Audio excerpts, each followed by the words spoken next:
So I will say that, right? But if you are honest with yourself and about the deal itself, the numbers will tell you everything you need to know.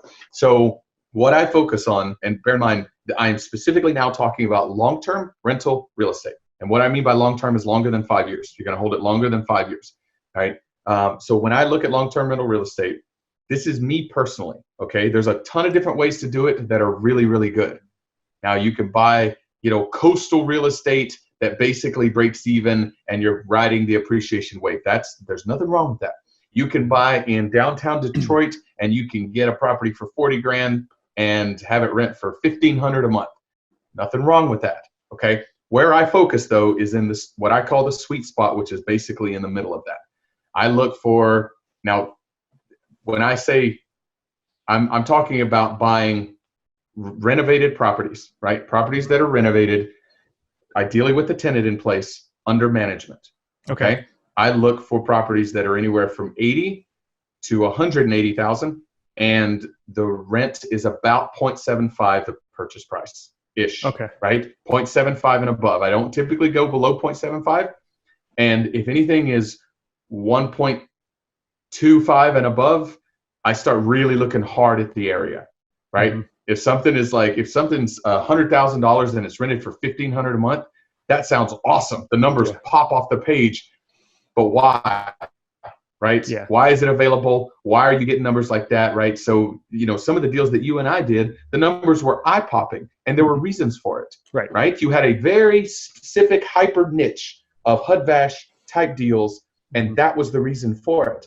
That comes with its own set of potential challenges, but its own set of potential rewards. And quite frankly, all the deals that I've done through you, they're all working great, right? So that, but nevertheless, that was a decided risk that we took of going into the unknown, of going into a different area where, quite frankly, you're not going to get 2% deals if you're not in an area that has difficulties. You're not going to go into a gated community and get 2% deals, right? And what I mean, for those of you that don't know, is a 2% deal or a 1% deal is 1% of the purchase price. So if you're buying it for $120, if it rents for $1,200, that's a 1% property. 1% properties are exciting. Mm-hmm. You need to look hard into them, because 1% properties are right on that area where you might be having to go into like sketchier areas in order to get that rent to price ratio. Right. But I normally look for 80 to 180,000 purchase price, anywhere from 0.75 to 1.25 rent to price ratio, renovated under management. And when I say renovated, what I mean is I want to see all the major systems in great shape. Yeah. Meaning they have at least 6 to 10 years of usable life left in them, or they're brand new, because those are the things that'll cost you lots of money. I mean, it doesn't have to be perfect. In fact, it shouldn't be perfect. It's a rental house, right? But I look for the major systems to be in good shape, and that's kind of I'm being real basic here, but that's kind of what I look at. Yeah, that's great. And so that will return what type of oh, right. Sorry. Return? Yeah. So I look at three different metrics. Right? One is cash on cash return. Okay. Right.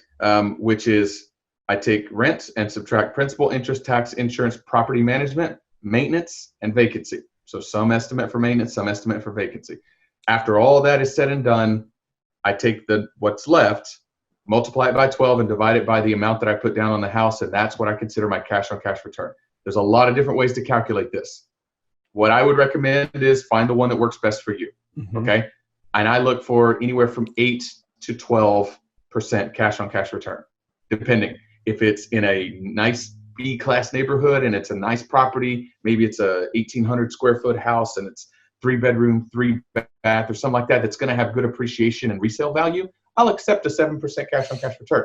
If it's a smaller property in a C-class neighborhood that probably won't appreciate too much, probably won't have a huge amount of resale value, maybe I'm looking for 11, 12% cash on cash. That's the sliding scale I look for.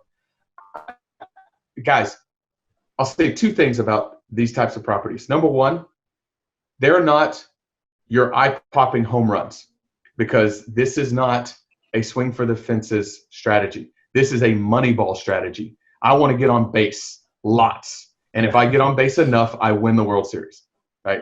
Yeah. So That's the whole point of this. It's high probability of success investments that when you take into account the other three metrics that I'm going to talk about, overwhelmingly you're making amazing deals. I personally think they are home runs, but they're not the cash on cash return home runs that you hear about, right? The 18 to 20 to 30% cash on cash return deals. But cash on cash is just taking into account rent returns, right? Yeah, that's exactly right. So you have to take into account. Yeah, I mean that's pretty crazy in itself. But then you've got these other ones that you'll talk about. You and I know based off experience that that's a really good return. But people who are new might be like, well, my mutual fund's making me 12%. Why would I go for 9% on this rental property if my mutual fund's making me 12%? I'm not even going to get into mutual funds and the fees that are charged and all of the taxes and all. I'm not going to get into that. But the second part of this is, remember, part of the expenses is the mortgage payment, right? The principal, interest, tax, and insurance. Well, part of that's principal. So I'm counting it as an expense, but it really isn't an expense. It's going into my equity. So it's making me wealthier every single month by paying off my mortgage. So when you factor that into the cash flow, that bumps a 9% cash on cash return up to about 14 on an average deal. So now I'm looking at 14% internal rate of return. But now I have to take into account the tax benefits, right? So anytime you have a rental property, you can depreciate it and you write off the mortgage interest and you write off any type of maintenance, any type of expenses, and any type of lifestyle costs that are associated with that, meaning driving out to the property, driving to the same city, flying to the same, whatever. So when you factor in all of those tax benefits, that goes up by, depending on your tax bracket, anywhere from 5 to 15% more. And then you have appreciation, right? There's been the Great Depression and the Great Recession. Even with all of that and all the market cycles, average 3 to 5% appreciation year over year over the entire time that the United States has tracked this. So if you estimate 3%, you can add that onto it as well, right? And then, so you've got that bundle, right? So you've got the cash flow, you've got the principal pay down, you got the appreciation, and you got the taxes. And that's awesome, right? When you package all that together, easily over 20%. Easily over 20% on the average non-home run deal that I just described that we've done 160 of in the past 3 years. What's really cool though, and this is the beautiful part of it, remember I said long-term rental real estate. Long-term rental. So the worst this property will ever perform, if you've done your job right, if it's under good management and it's in the right area, the worst it'll ever be is year one. Year one is the crappiest this property will ever perform. So if you're barely, if you're like, oh man, I just can barely convince myself to do this 9% cash on cash return. I don't know if I can live with myself with a 20% overall return. Just wait, because 2-3 years from now, maybe 2 years from now, whatever, the rent's going to go up, right? The rent continues to go up over time because of inflation, because of, jobs. If you picked in a good area where the demographics are that it is a positive influx of people and jobs, the rent's going to go up because it's a function of, people's income.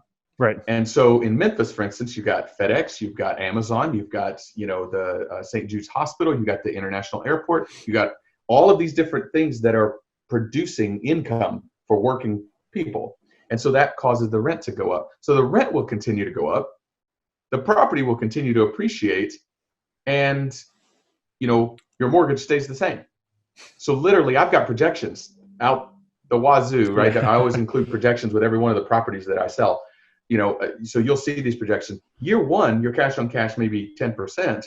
Year 10, your cash on cash is like 19, just from rental increases, right? So you got to cash up because overall, your property management stays the same, right? A lot of your expenses stay. Now you'll have CapEx that comes in from time to time, but overall, that can be accounted for by just the amount that we actually did a full audit, not to go on a tangent, but we did a full audit of all 140 something properties that we have had for a long period of time. And we tracked everything on them. We tracked their performance, we tracked the maintenance, we tracked all of it. And 90% of the portfolio of White Feather Investors has exceeded our estimates, 90%. And then the rest of the 10% have had various things happen. Some of them have been right in line with expectations, and then a couple of crap the bed. You're always, if you think you're going to get into real estate without stuff crap in the bed, good luck. Yeah. Right. But 90%, like, I mean, 90%, that made me feel really good. 90% of them have exceeded our expectations. So when I promised you a 9% cash on cash return, 90% chance that it exceeds what I just promised you. That's cool. Right.